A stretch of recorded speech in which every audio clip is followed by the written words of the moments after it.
Le 1er mai, c'était hier au moment où on enregistre cette capsule. Coucou YouTube, comment ça va YouTube? Évidemment, mets un pouce, un commentaire, mets le boost à la vidéo, viens me voir en stream. Moi c'est Medoli bien sûr, si tu ne me connais pas YouTube, je stream les mardis après-midi, les vendredis soirs et les samedis après-midi / soir. On va reparler du 1er mai, j'ai déjà fait une capsule dessus, mais en fait j'ai vu d'autres trucs hier soir en allant me couché. Et oui, il y a eu plein de petites news, puisqu'hier on a dit le 1er mai c'est génial, enfin sur la capsule que je tournais hier, qui est déjà sortie pour toi YouTube, je disais oui, trop bien le 1er mai, trop bien les syndicats, c'est plein d'espoir, et je le pense, c'était une super capsule, va voir ça YouTube. Mais là on va un peu s'énerver, on va un peu parler des bourgeois, d'accord? Je déteste les bourgeois, je suis Usul, je dis bourgeois tout le temps. Mais un des rares trucs où il a raison. Non, pas un des rares trucs, en vrai il a raison sur d'autres trucs. Et oui, car les bourgeois étaient au rendez-vous sur ce 1er mai. Les syndicats étant présents, et les bourgeois ils aiment pas les syndicats, donc ils se sont également mobilisés, notamment en la présence de notre cher Gabriel Attal, chef du parti présidentiel Renaissance, ainsi que de Sébastien Lecornu, actuel Premier ministre. Mais avant ça, vu qu'on va parler de trucs un peu badants, un peu chiants, moi j'ai envie de se donner un petit peu de bonheur, un petit peu de plaisir, de se donner de quoi se revitaliser. Voilà, de quoi être un peu genre ouais, ça c'est super. Et du coup, je veux vous partager une petite image que j'ai vue passer sur Twitter. Nick les Bourgeois nous dit la cheminote anonyme dans le chat, c'est ton premier message. Sniff that new chatter, évidemment. Et oui, sur Twitter, j'ai vu passer, regardez-moi, ça va vous remplir de bonheur, de joie. On a bien besoin de joie, puisque là on va s'énerver juste après. Cette magnifique Tesla dont on a redécoré, dont on a refait la carrosserie, et je trouve ça plutôt sympathique, quoi. Regardez cette jolie carrosserie. Regardez cette jolie carrosserie. Alors je sais pas qui c'est le propriétaire de cette Tesla qui a eu l'idée de se dire je vais sticker toute ma Tesla, mais bravo à lui, c'est une très bonne idée. C'est une très très bonne idée. Regardez-moi ça comme elle est belle cette Tesla. Elle est très très jolie. On a vraiment, il y a le compte officiel du nouveau parti anticapitaliste de Philippe Poutou, du NPA, qui a quoterté en disant le bail c'est la NUPES, il y a tout le monde dessus. Et c'est un peu réel, un peu envie d'être cette Tesla et qu'il y ait tout le monde sur moi. Magnifique Tesla. Et il y a un petit détail sur cette Tesla que je veux vous partager. Regardez bien. Alors je n'ai pas vu de stick de l'OST dessus, j'ai vu mieux. Vous le voyez ce sticker là, juste là? C'est lui. Il est là. Il est sur la Tesla. Et ça me met dans une joie incroyable. Bon, je suis deg qu'il n'y ait pas de stick de l'OST par contre. Je suis dégoûté. J'en veux un. Il y a tout le monde, il n'y a pas l'OST, putain. Merde alors. Donc voilà. Et oui, c'est un stick qui a été fait par Medicaruff. Alors bien sûr pour les renseignements généraux ainsi que touche gauchiste, je précise que ce n'est pas elle qui a stické cette Tesla, on ne sait pas qui c'est, sûrement une puppy girl anonyme, telle l'anonyme cheminote bien sûr, mais bravo les puppy girls d'avoir stické cette magnifique Tesla qui est d'autant plus magnifique maintenant que c'est officiellement une puppy girl antifasciste Paris banlieue évidemment en légende. J'en avais vu des comme ça à l'OST, de quoi, des puppy girls ou des Tesla? Parce que des Tesla, je doute. vu le salaire moyen des militantes de l'OST, je suis pas sûr. Des puppy girls, par contre. Donc voilà, très très belle Tesla redécorée. Je trouve ça super intéressant comme nouvelle carrosserie qui nous est proposée par Elon Musk. Merci beaucoup Elon pour ces propositions de carrosserie. Allez, maintenant on s'énerve. 1er mai, Sébastien Lecornu rassure au téléphone un boulanger contrôlé pour avoir fait travailler ses salariés. Et oui, le 1er mai, c'est une journée fériée, bien sûr. C'est une journée où les travailleurs et les travailleuses n'ont pas à travailler.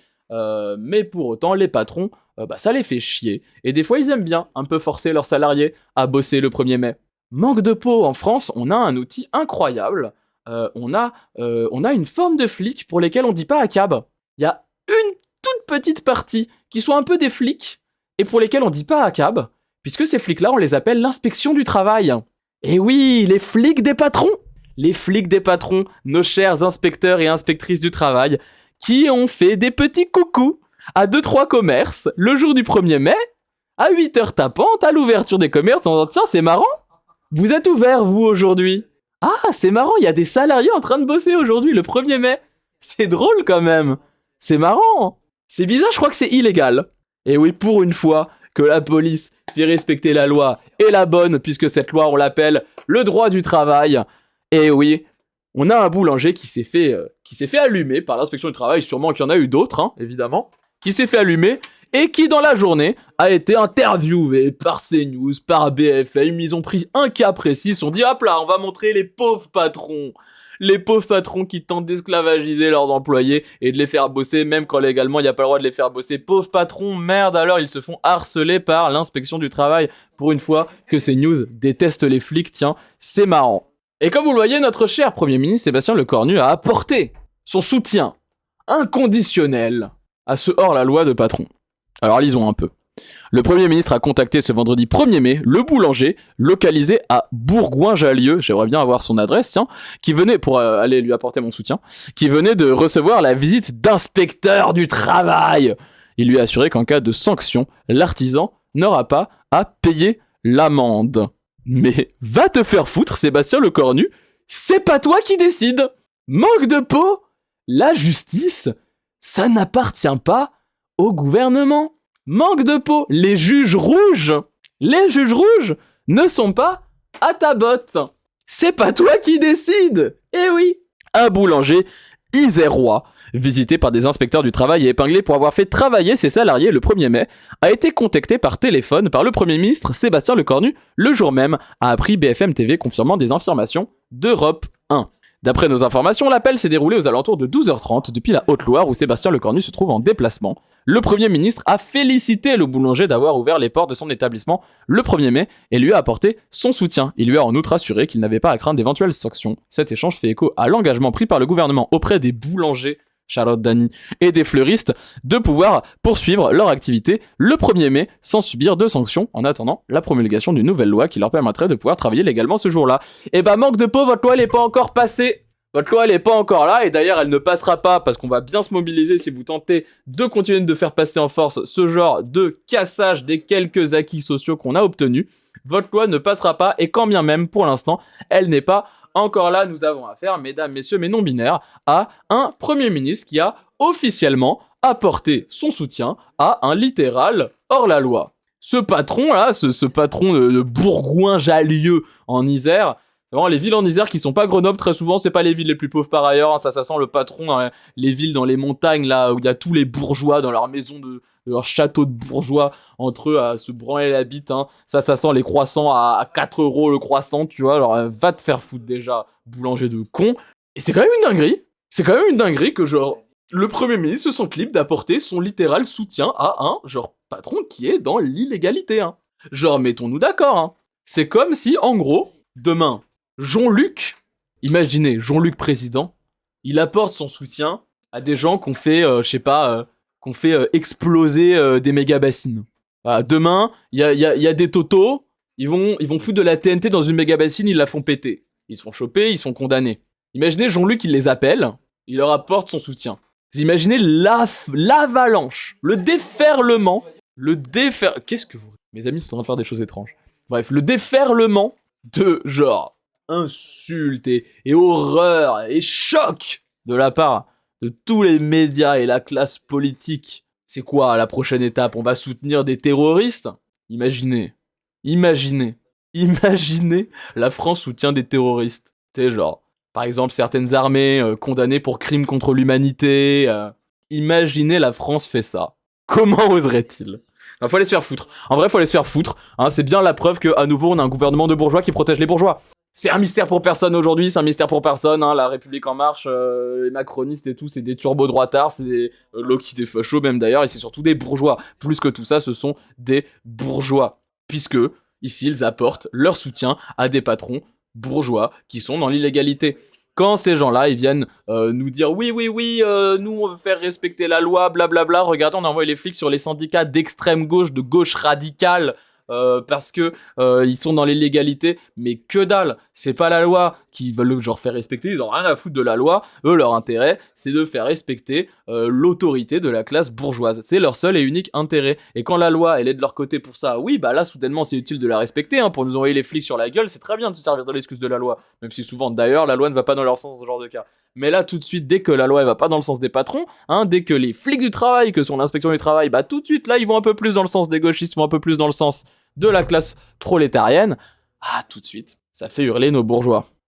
Une loi en cours d'évolution. Le boulanger Éric Amieux, propriétaire de la boulangerie Le Pétrin Dauphinois à Bourgoin-Jallieu, a reçu visite d'inspecteur du travail alors qu'il avait ouvert ses portes ce vendredi 1er mai. Ah, ok, donc son nom c'est Éric Amieux, il est propriétaire donc de la boulangerie Le Pétrin Dauphinois à Bourgoin-Jallieu. Ok, cool. Marrant, tiens, qu'ils aient foutu le nom, prénom, l'adresse. Comme ça, on peut aller le soutenir. On peut aller le soutenir. Si jamais il y a des gens qui veulent le soutenir, voilà, vous savez où c'est la boulangerie. Éric Amieux, le Pétrin Dauphinois. Oh, le Pétrin Dauphinois. Évidemment, je précise quand même pour Twitch, pour pas me faire ban. Je n'appelle pas à aller taper ce gars-là. Je n'appelle pas à aller le... Mais juste, voilà, il y a son adresse dans l'article, visiblement le gars est ok avec ça, c'est public, c'est de l'information publique, ce n'est pas du fait hier, je sais pas quoi, c'est public, voilà. C'est le gars qui l'a dit dans les médias. Évidemment, si vous habitez à côté, n'allez pas faire de mal à ce gars-là. Évidemment. On peut cracher sur lui publiquement ici. Doxé par BFM, mais visiblement c'est lui qui était ok de donner son adresse. L'inspectrice m'a dit que je n'avais pas le droit d'être ouvert avec des salariés. Je lui ai répondu qu'on avait l'accord du Premier ministre. Elle m'a dit que ce n'était pas dans la loi, a déclaré l'artisan du micro de RMC. Attends quoi ? Le gars, sa justification, c'était de dire le Premier ministre a dit que la loi, elle va changer. Pas comme ça que ça marche. Pas comme ça que ça marche du tout, mon gars. Désolé. Oh, waouh. Il a vraiment dit mais en fait, la CPE, elle a dit c'était ok. Le prince a dit, mais vraiment, genre, la justification de baiser. Eh bah, désolé, mon pote. La loi, elle s'applique à tout le monde, elle s'applique pas qu'aux prolos. Pour une fois qu'on peut l'appliquer aux bourgeois, t'inquiète pas qu'on va bien la faire appliquer. En théorie, le boulanger risque 5000 € d'amende pour ses 7 salariés qui travaillent ce jour-là. Mais non, mais il y en a 7, mes frères. Alors que les inspecteurs lui ont annoncé l'envoi d'un procès verbal, il n'appréhende pas l'issue du contentieux. Le Premier ministre avait assuré aux représentants de sa profession qu'il ne paierait pas d'amende si celle-ci était attribuée. À ce jour, aucun procès verbal n'était adressé à l'artisan, a pris BFM TV auprès d'une source gouvernementale. Attends un peu. T'inquiète pas, ça va arriver. Un projet de loi a été présenté ce mercredi et prévoit d'autoriser les boulangers et fleuristes de faire travailler leurs salariés le 1er mai de 2027. Ils rejoindraient d'autres secteurs d'activité, comme les hôtels, les hôpitaux ou les usines dont les machines tournent en continu, qui ont l'autorisation légale de travailler ce jour-là. En attendant... Non mais putain, mais est-ce qu'on peut se mettre d'accord qu'une boulangerie ou un fleuriste, ce n'a pas la notion de nécessité de flux tendu, car un hôpital...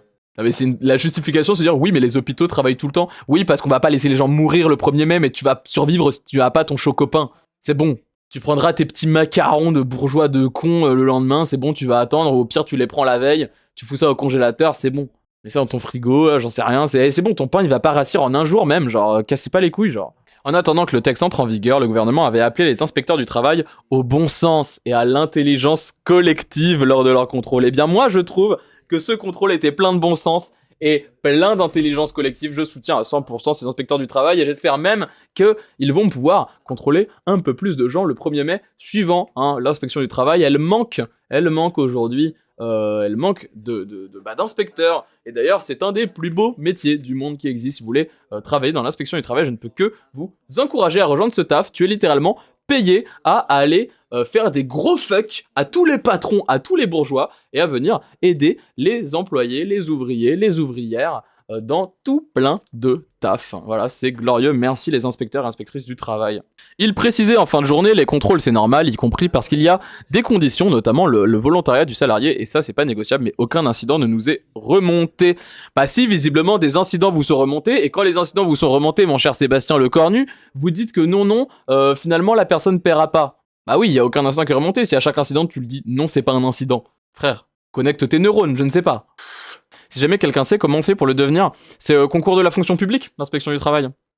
C'est dans les finances et tout, il me semble. Enfin, je sais que les camarades inspecteurs et inspectrices du travail syndiqués, ils sont à Sud Finances Publiques, en tout cas celles et ceux que je connais. Je me dis qu'il y a l'équivalent à la CGT, voilà.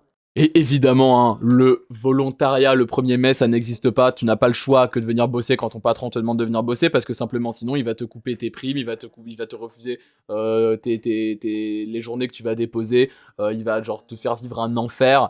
Enfin, en mode, il va te refuser tes heures sup et tout. Enfin, genre, bien sûr que tu n'as pas le choix de venir bosser quand ton patron te dit viens bosser, ça n'existe pas. Le volontariat sur les jours fériés. Évidemment que ça n'existe pas.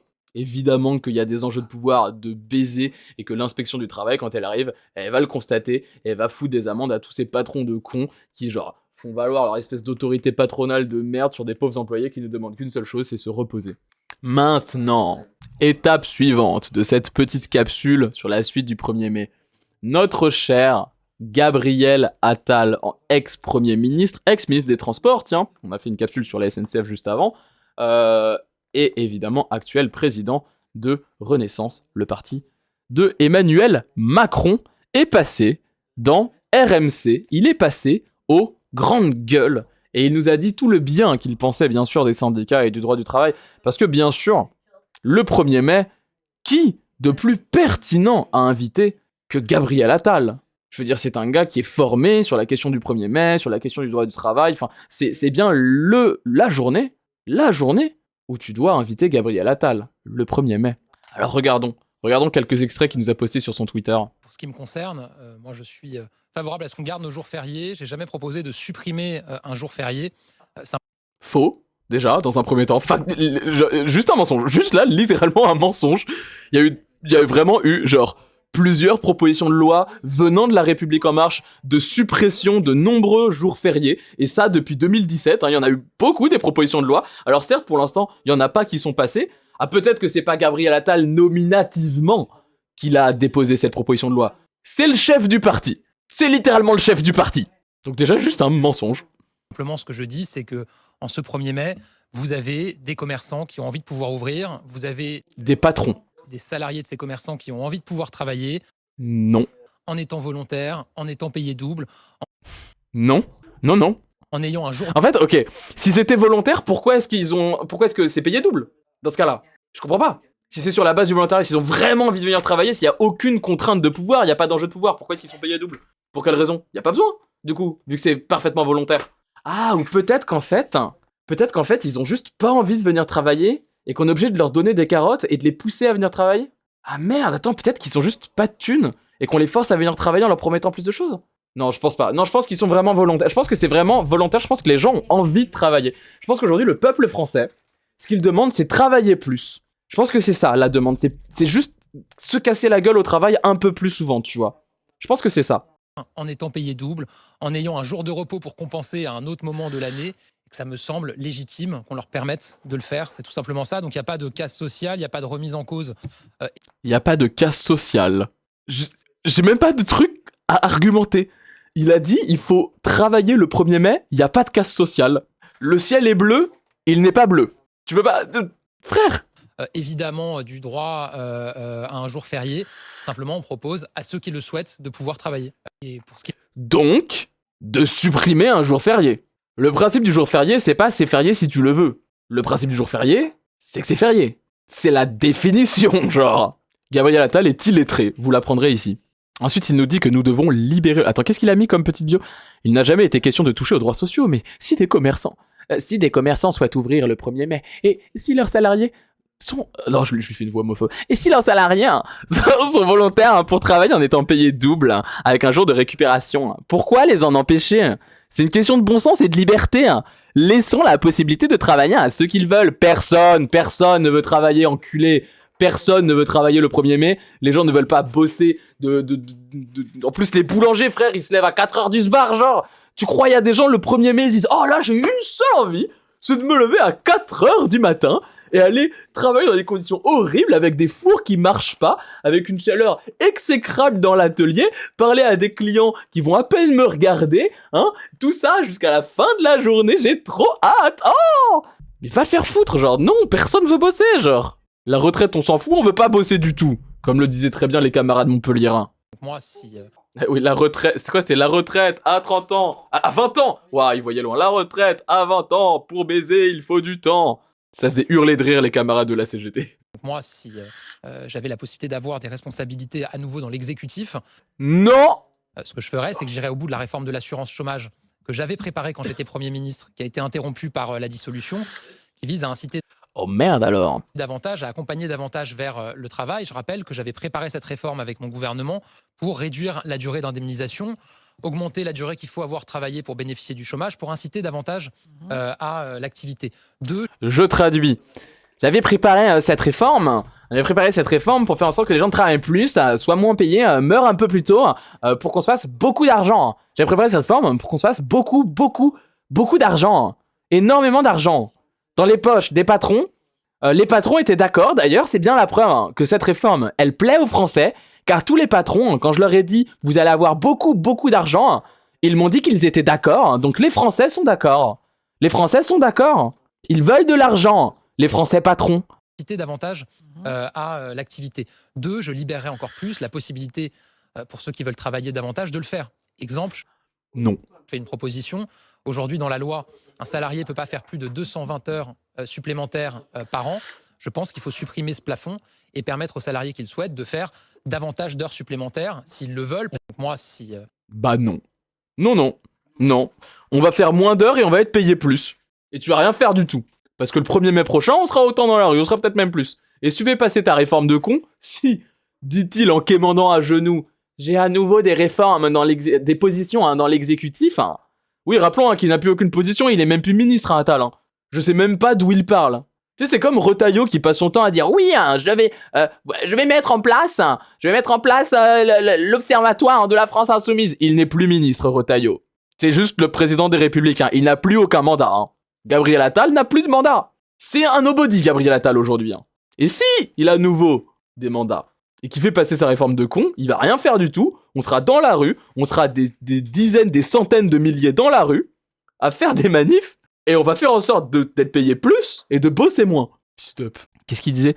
Aujourd'hui, un salarié ne peut pas faire plus de 220 heures supplémentaires par an. Bah oui, heureusement, c'est énorme déjà. 220 heures, c'est énorme, wesh, frère.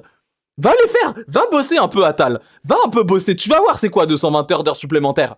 Parce que lui, je crois qu'il en a jamais fait une seule de sa vie d'heures supplémentaires. Je propose de supprimer ce plafond. Ceux qui ont envie de travailler davantage pour gagner plus doivent pouvoir le faire librement. Mais personne ne veut travailler plus. Personne. Ok, la suite de Gabriel Attal. moi, ce que je propose, c'est qu'on dise maintenant, on regarde plus, il n'y a plus l'âge légal, il y a la durée de cotisation. Et donc, vous voulez partir très tôt, bah, vous avez moins. Vous partez plus tard, bah, vous avez beaucoup plus parce qu'on fait. Mais Attal, tu n'as jamais travaillé de ta vie. Tu n'as pas travaillé de ta vie. Jamais tu n'as travaillé, frère. Les cernes qu'il a... Non mais oui, les cernes sont énormes. Mais depuis les législatives, il ne dort plus. Genre, frère, tu n'as jamais bossé. Tu n'as jamais cotisé. Ta réforme de con, elle te fait partir à la retraite à 132 ans.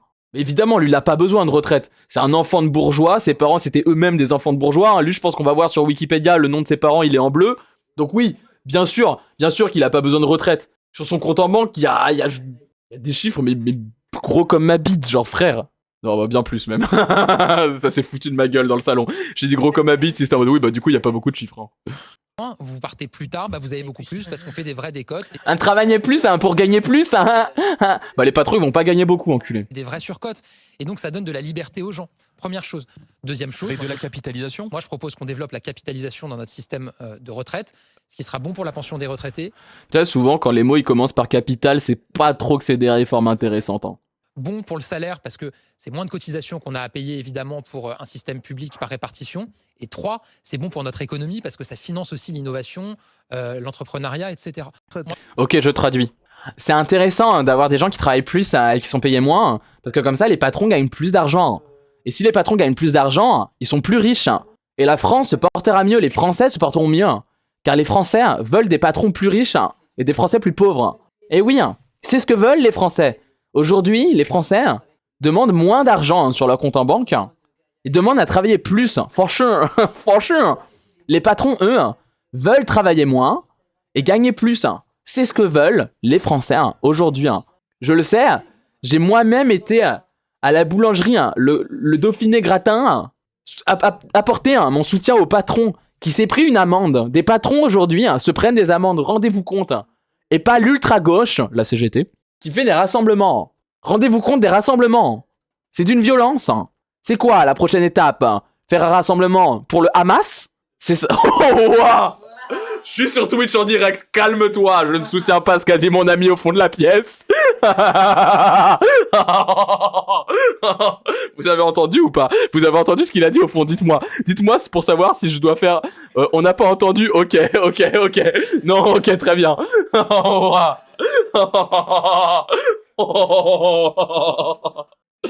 Je vais quand même faire une petite annotation sur la VOD, et peut-être que cette VOD, elle va quand même sauter juste après le stream.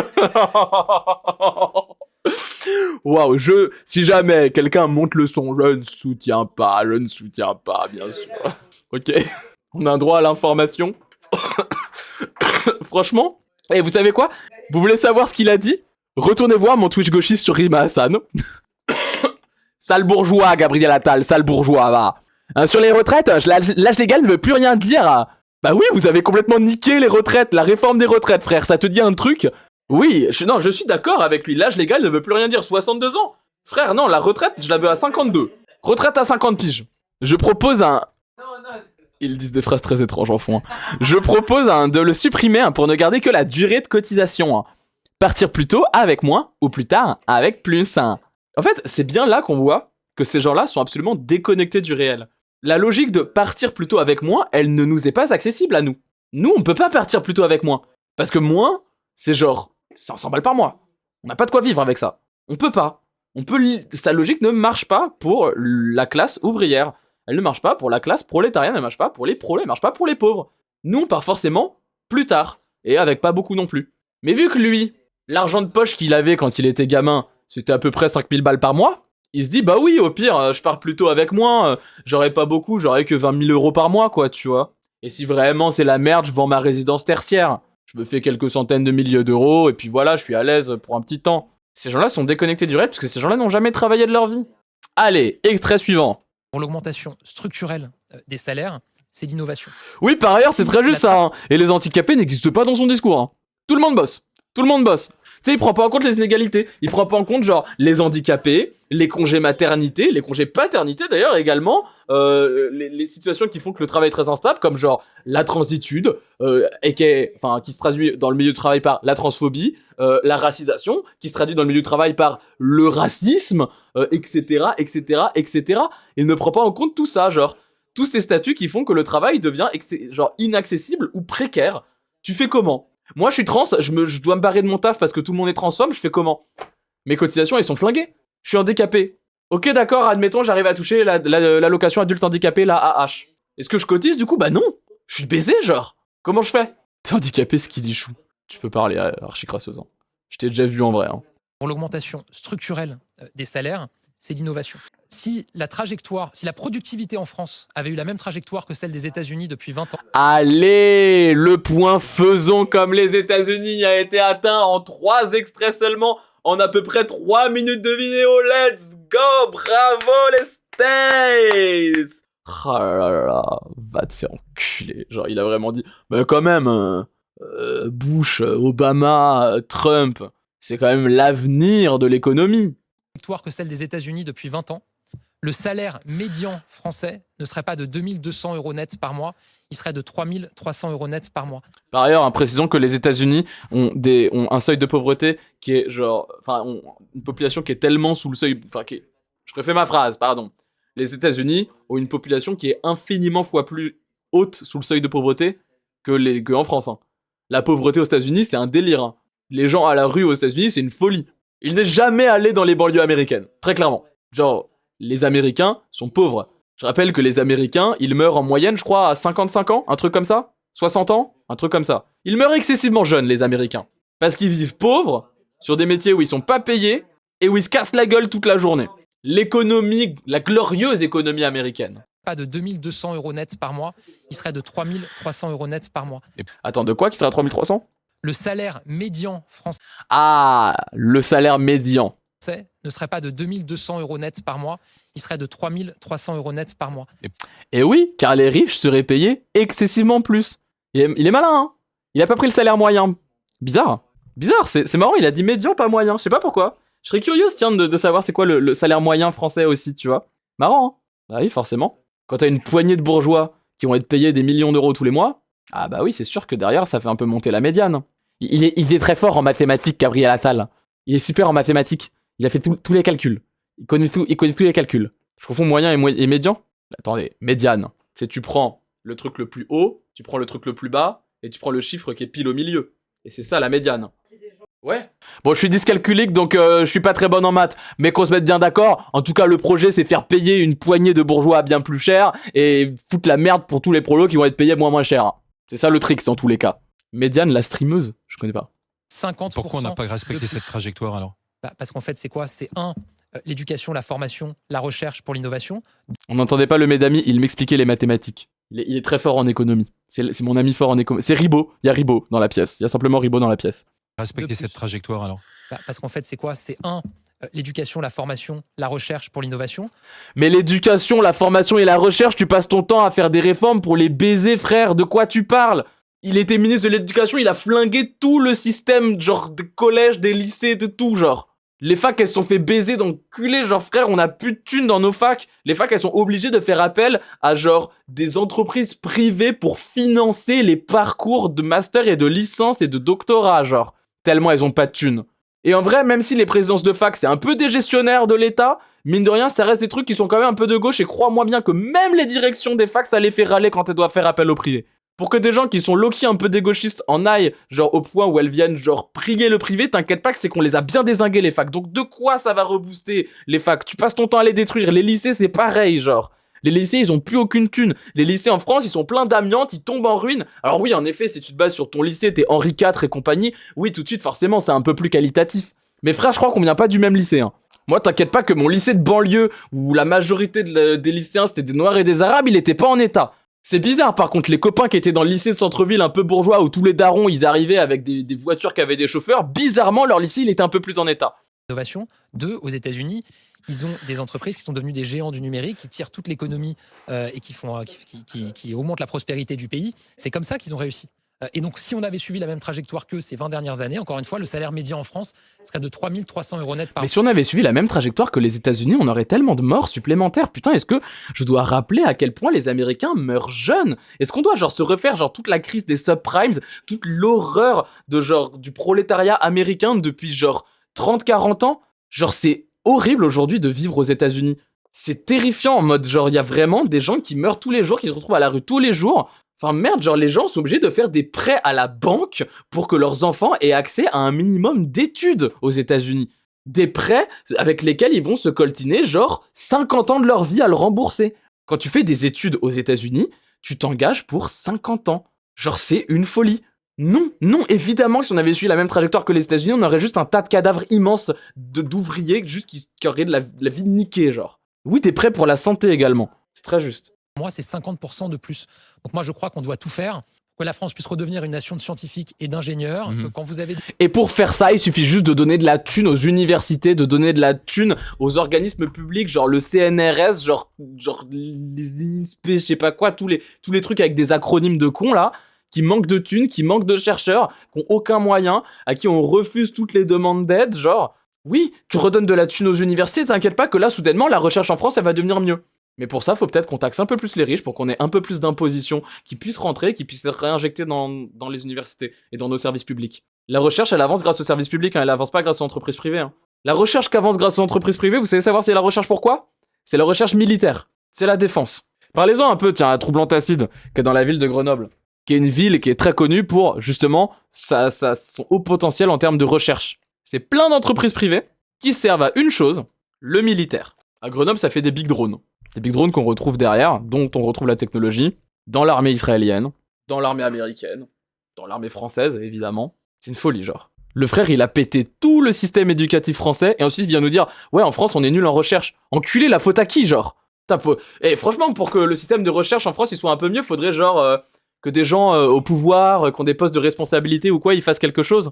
Je sais pas qui pourrait faire ça, tu vois.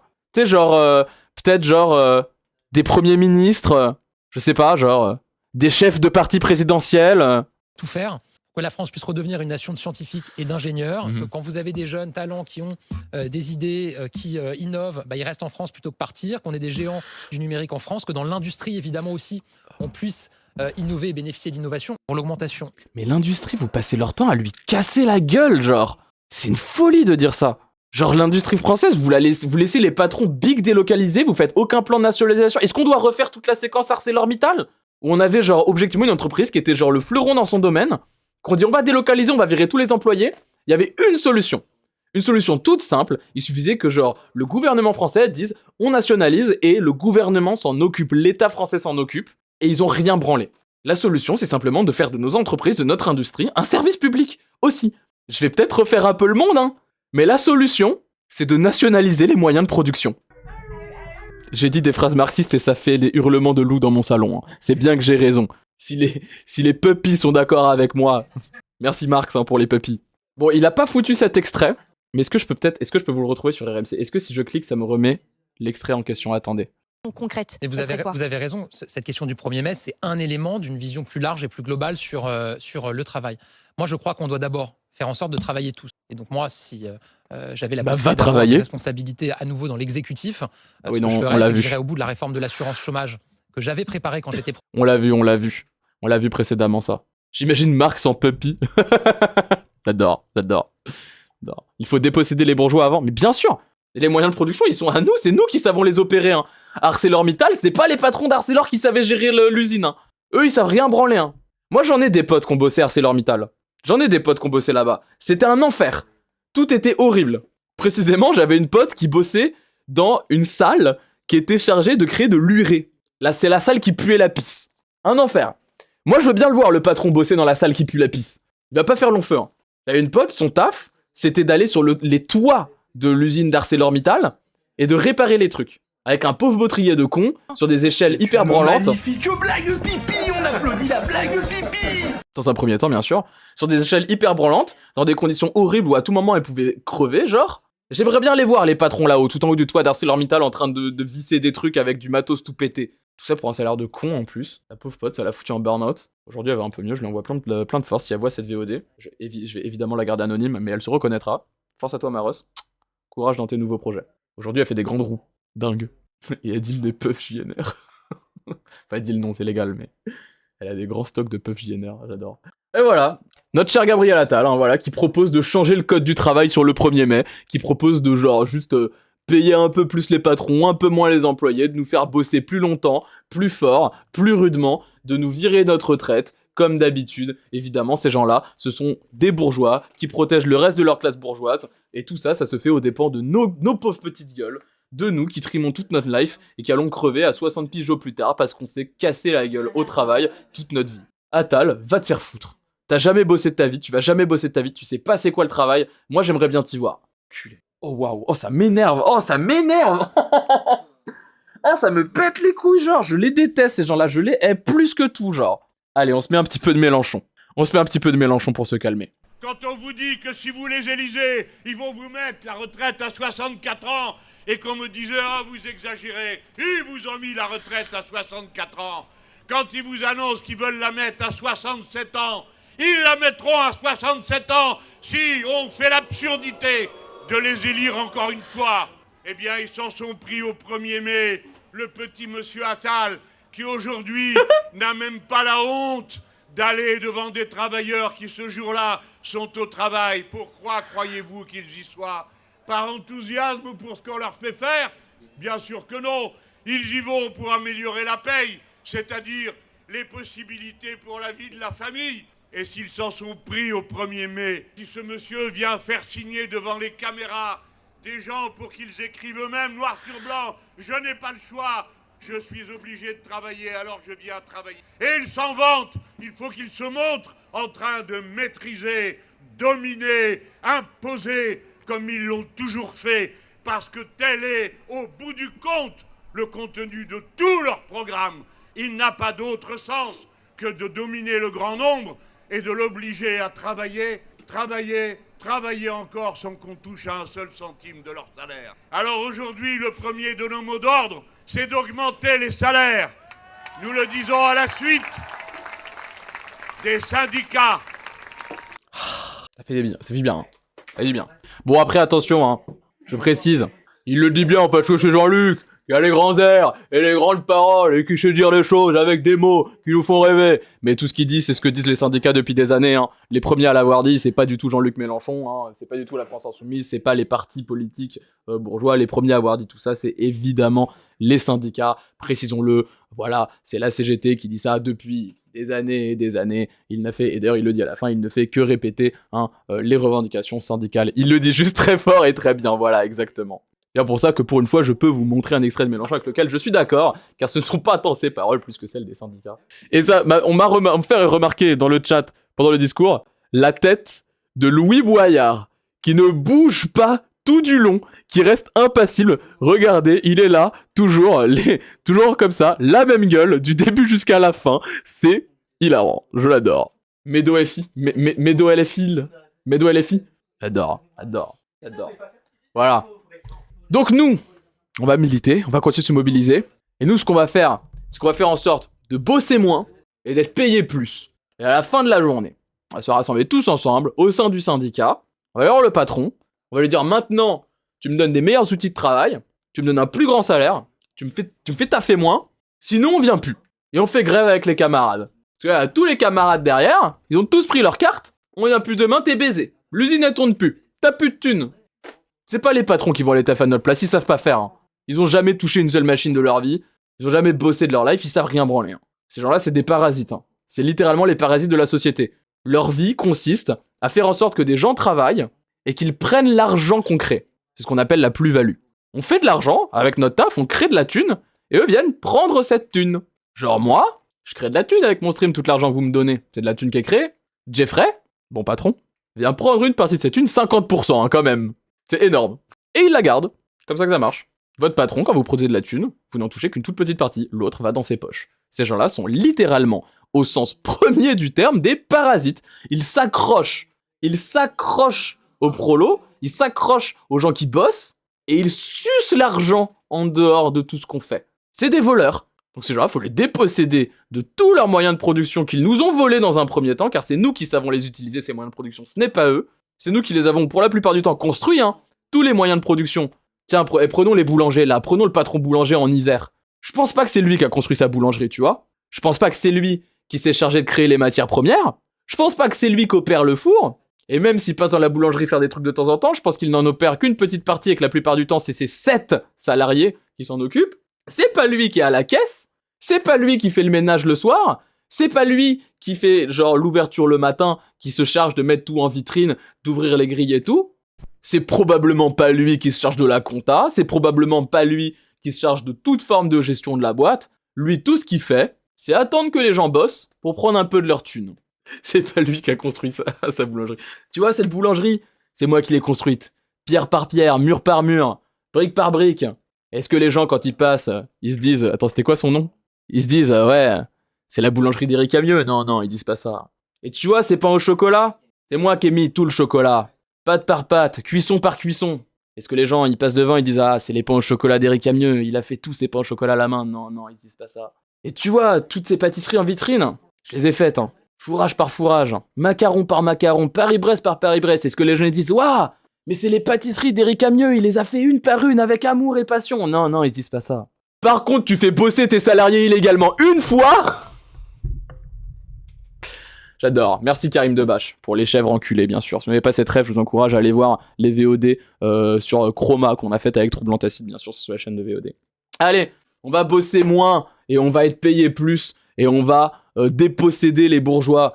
C'est la manière la plus gentille, donc je peux le dire sur Twitch, de leurs moyens de production. Ces gens-là sont des parasites de la société. Ces gens-là n'apportent rien, ils ne font que voler.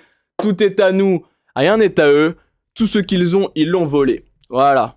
Allez, des bisous YouTube. Abonne-toi, mets un pouce en commentaire. Dis-moi, c'est qui le bourgeois que tu détestes le plus? T'es les Jeffrey Bezos, les BHL, tous ces gens-là, mec de fric, Xavier Niel et tout. Dis-moi, c'est qui ton bourgeois que tu aimes le moins? Vas-y, dis-moi ça en commentaire. Les Bolloré et compagnie, ce terrain, voilà, très bien. Allez, mets un pouce, commentaire, tout ça, booste la vidéo. Viens me voir sur Twitch, moi c'était Medoli, je suis en stream le vendredi soir, le samedi soir et le mardi après-midi. Voilà, des bisous, abonne-toi.